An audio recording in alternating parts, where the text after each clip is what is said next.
മദ്യപിച്ച് മതോന്മത്തനായി സപ്രപഞ്ചത്തിൽ ഇരിക്കുകയായിരുന്നു കിഷ്കിന്ധാധിപനായ ബാലി.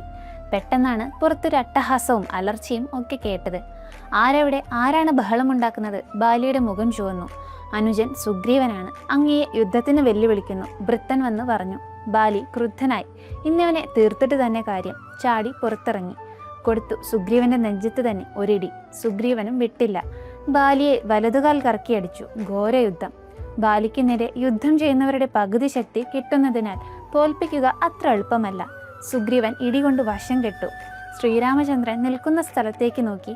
ഇരുവരും കെട്ടിമറിഞ്ഞു ഒരുപോലെ ഇരിക്കുന്നതിനാൽ ആരാണ് ബാലി, ആരാണ് സുഗ്രീവൻ എന്നതറിയാതെ രാമൻ അമ്പെയ്തില്ല. അടികൊണ്ട് അവശനായി സുഗ്രീവൻ ഓടി ഋഷ്യമൂകാചലത്തിലേക്ക് രക്ഷപ്പെട്ടു. ശ്രീരാമനോട് പരിഭവം പറഞ്ഞു. തന്നെ കൊലയ്ക്ക് കൊടുക്കാനായിരുന്നു ഉദ്ദേശമെന്നൊക്കെ ചോദിച്ച് സങ്കടപ്പെട്ടു. ശ്രീരാമൻ കാര്യം പറഞ്ഞു. ആളെ തിരിച്ചറിയാത്തതാണ് പ്രശ്നമായത്. ഒന്നുകൂടി പോയി ബാലിയെ യുദ്ധത്തിന് വിളിക്കണം.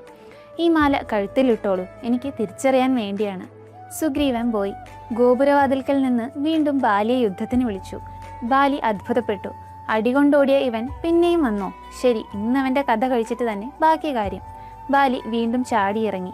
ഭാര്യയായ താര വന്ന് തടഞ്ഞു. പോകരുത്. സുഗ്രീവൻ വീണ്ടും വന്നെങ്കിൽ അതിനർത്ഥം അവനൊപ്പം ശക്തനായ ഒരു സുഹൃത്തുണ്ടെന്നാണ്. അംഗദൻ ഈയിടയ്ക്ക് കൊട്ടാരത്തിന് പുറത്തുപോയപ്പോൾ ഒരു കാര്യം അറിഞ്ഞിരുന്നു. ശ്രീരാമൻ എന്ന രാജകുമാരനുമായി സുഗ്രീവൻ സഖ്യം ചെയ്തിട്ടുണ്ട്. ബാലിയെ വധിക്കാമെന്ന് ശ്രീരാമൻ സമ്മതിച്ചിട്ടുണ്ട്. കാണാതെ പോയ സീതയെ കണ്ടെത്താമെന്ന് സുഗ്രീവനും വാക്കുകൊടുത്തു. ഭവാനിപ്പോൾ പോകരുത്, താര തടസ്സം പറഞ്ഞു. ബാലി ചിരിച്ചു. പ്രിയെ, യുദ്ധത്തിന് വെല്ലുവിളിക്കുമ്പോൾ പോകാതിരിക്കുന്നത് വീരത്വത്തിന് ചേർന്നതല്ല. അഥവാ ശ്രീരാമൻ എന്നെ കൊല്ലുകയാണെങ്കിൽ അതിലെനിക്ക് സന്തോഷമേയുള്ളൂ. രാമൻ മഹാവിഷ്ണുവിന്റെ അവതാരമാണ്.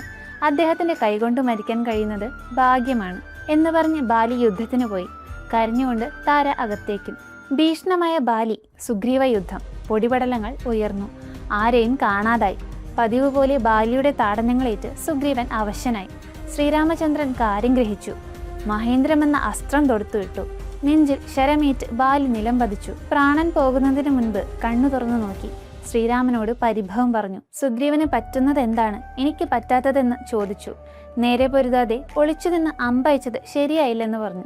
ബാലി. പുത്രിയും സഹോദരിയും പുത്രഭാര്യയും സഹോദരഭാര്യയും മാതാവും തമ്മിൽ വ്യത്യാസമില്ല.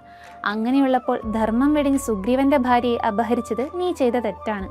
അതിനാൽ നീ വധിക്കപ്പെടേണ്ടവനാണ്. രാജാവെന്ന നിലയിൽ ഞാൻ എൻ്റെ കർത്തവ്യം മാത്രമാണ് ചെയ്തത്. രാമൻ പറഞ്ഞു നിർത്തി. ബാലി രാമനെ സ്തുതിച്ചു. മഹാവിഷ്ണുവിന്റെ അവതാരമാണെന്ന് തനിക്കറിയാമെന്ന് പറഞ്ഞു. നല്ല വേദനയുണ്ട്. അമ്പ് വലിച്ചൂരി തൃക്കൈ കൊണ്ട് തന്നെ തലോടണമെന്ന് രാമനോട് അപേക്ഷിച്ചു. മകനായ അംഗദനെ കൂടെ നിർത്തണമെന്നും ആവശ്യപ്പെട്ടു.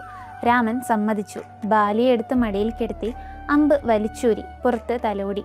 ബാലി വാനരദേഹം വിട്ട് സത്ഗതി പ്രാപിച്ചു. സുഗ്രീവനെ വാനര രാജാവായി ലക്ഷ്മണൻ അഭിഷേകം ചെയ്തു. ബാലിപുത്രനായ അംഗദൻ യുവരാജാവ്.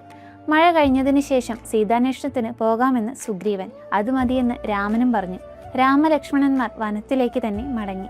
സുഗ്രീവൻ കിഷ്കിന്ധാധിപതിയായി ജീവിതവും തുടങ്ങി. വർഷകാലം കഴിഞ്ഞു. സീതാന്വേഷണത്തിന് വാനരന്മാരെ വിടാമെന്ന് പറഞ്ഞ സുഗ്രീവനെ കാണുന്നുമില്ല. സീതയെ പറ്റി ഒരു വിവരവുമില്ല. രാമൻ ആകെ വിഷമിച്ചു. രാമന്റെ വിഷമം കണ്ട് ലക്ഷ്മണന് ദേഷ്യമായി. ഇന്ന് സുഗ്രീവനോട് ചോദിച്ചിട്ട് തന്നെ കാര്യം. വാക്ക് പാലിക്കാത്തവൻ യമലോകത്താണ് പോകേണ്ടതെന്ന് ക്രുദ്ധനായി പറഞ്ഞു. രാമൻ ലക്ഷ്മണനെ തടഞ്ഞു. അവിവേകം കാണിക്കരുത്. സുഗ്രീവനെ ഒന്നും ചെയ്യരുത്. ബാലി പോയ വഴി അതുപോലെയുണ്ടെന്ന് വെറുതെ ഒന്ന് ഓർമ്മപ്പെടുത്തിയാൽ മതി. ലക്ഷ്മണൻ കിഷ്കിന്ധയ്ക്ക് നടന്നു. സുമിത്ര തനയന്റെ കോപം കലർന്ന മുഖഭാവം കണ്ട് വാനരന്മാരൊക്കെ ഓട്ടമായി. കാര്യമറിഞ്ഞ് സുഗ്രീവൻ പേടിച്ചു. ലക്ഷ്മണനെ സ്വീകരിക്കാൻ താരയെ പറഞ്ഞുവിട്ടു. സ്ത്രീ സാമീപ്യം കാരണം ലക്ഷ്മണൻ ക്രോധമടക്കി. നേരെ രാജധാനിയിലേക്ക് നടന്നു. സുഗ്രീവനോട് പരുഷ്യമായി വന്ന കാര്യം പറഞ്ഞു. സുഗ്രീവൻ ക്ഷമ പറഞ്ഞു. സീതാന്വേഷണത്തിന് ഒട്ടും അമാന്തം കാണിച്ചിട്ടില്ലെന്ന് കട്ടായം പറഞ്ഞു. വാനരന്മാരെ എല്ലാ ദിക്കിലേക്കും അയച്ചിട്ടുണ്ട്. താമസിയാതെ സീതാന്വേഷണത്തിനുള്ള വാനരപ്പട എത്തും. അവരെത്തിയാലുടൻ അന്വേഷണത്തിന് പ്രത്യേക സംഘങ്ങൾ പോകും. എല്ലാം ഒരുക്കിയിട്ടുണ്ട്. ലക്ഷ്മണന് സന്തോഷമായി. എങ്കിൽ അത് ജ്യേഷ്ഠനോട് നേരിട്ട് പറയണമെന്നായി ലക്ഷ്മണൻ. അങ്ങനെയാകട്ടെ എന്ന് സുഗ്രീവൻ. ലക്ഷ്മണനൊപ്പം ശ്രീരാമ സവിധത്തിലേക്ക് യാത്രയായി. സുഗ്രീവൻ വേഗം ശ്രീരാമ സവിധത്തിലെത്തി നമസ്കരിച്ചു. താൻ കാര്യങ്ങൾ മറന്നിരുന്നില്ല എന്ന് പറഞ്ഞു. സീതാന്വേഷണത്തിനായി വാനരന്മാരെ വരുത്തിയിട്ടുണ്ട്. വാനര ശ്രേഷ്ഠന്മാരായ ജാമ്പവാൻ, ഹനുമാൻ, അഗന്തൻ, മൈന്ദൻ, വിവിധൻ, നീലൻ, സുഷേണൻ തുടങ്ങിയവർ അന്വേഷണത്തിന് നേതൃത്വം നൽകും. ഇനി രാമന്റെ ആജ്ഞ മാത്രം മതി. ജാനകിയെ കണ്ടെത്താൻ ഇവരെ നിയോഗിക്കുമെന്ന് രാമൻ പറഞ്ഞതോടെ സുഗ്രീവൻ ആജ്ഞ പുറപ്പെടുവിച്ചു. 30 ദിവസത്തിനകത്ത് സീതാദേവി എവിടെയാണെന്ന് കണ്ടുപിടിച്ച് തിരിച്ചു വരണമെന്നായിരുന്നു ആജ്ഞ. കണ്ടുപിടിച്ചില്ലെങ്കിൽ പിന്നെ ആരും ഇങ്ങോട്ട് വരേണ്ടതില്ലെന്ന് ഒരു കാര്യം കൂടി പറഞ്ഞു. വാനരന്മാരെല്ലാവരും പോകാൻ തയ്യാറായി. ഹനുമാൻ വന്ന് ശ്രീരാമനെ വണങ്ങി. ഹനുമാൻ കാര്യം നടത്തി വരുമെന്ന് രാമനൊരു തോന്നൽ. അടുത്ത് വിളിച്ചു. കയ്യിൽ കിടന്ന മോതിരം ഊരിക്കൊടുത്തു. സീതയെ കാണുമ്പോൾ ശ്രീരാമൻ പറഞ്ഞിട്ട് വന്നതാണെന്ന് മനസ്സിലാക്കാൻ വേണ്ടി ഇത് കൊടുത്തോളൂ. ഹനുമാൻ വീണ്ടും നമസ്കരിച്ച് യാത്രയായി.